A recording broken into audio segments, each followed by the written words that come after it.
Population growth reached a 23-year high. As more households form, demand for housing will continue to increase. It's Friday, January 17th, 2025. I'm Kimberly Barton, broker owner of Kinetic Realty, Maryland's indie boutique brokerage. This is the weekly Maryland Market Minute. 54% of the boomer generation has firmly planted roots in their homes and have no plans to sell. That translates to an even tighter inventory across the state than we've seen. Maryland now has an estimated shortage of 150,000 housing units, and affordability remains a top concern.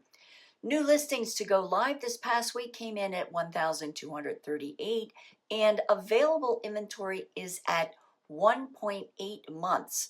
Months of inventory is a way to measure how long it would take for all the homes for sale to be sold if no new homes were added to the market.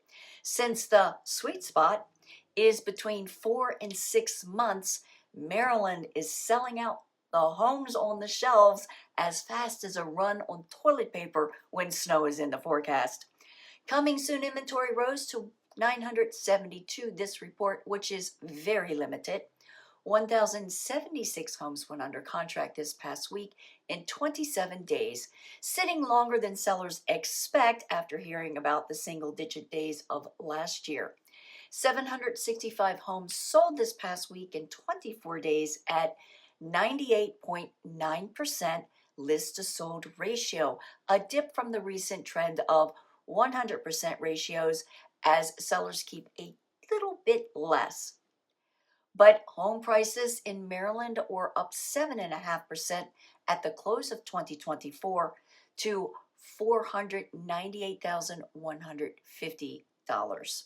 Rentals rose to $2,762 for lease at $2,495 median dollars per month. That's a wrap for this week's Maryland Market Minute for Friday, January 17th, 2025. Thanks so much for tuning in. Enjoy your weekend. I'll see you next Friday. Take care.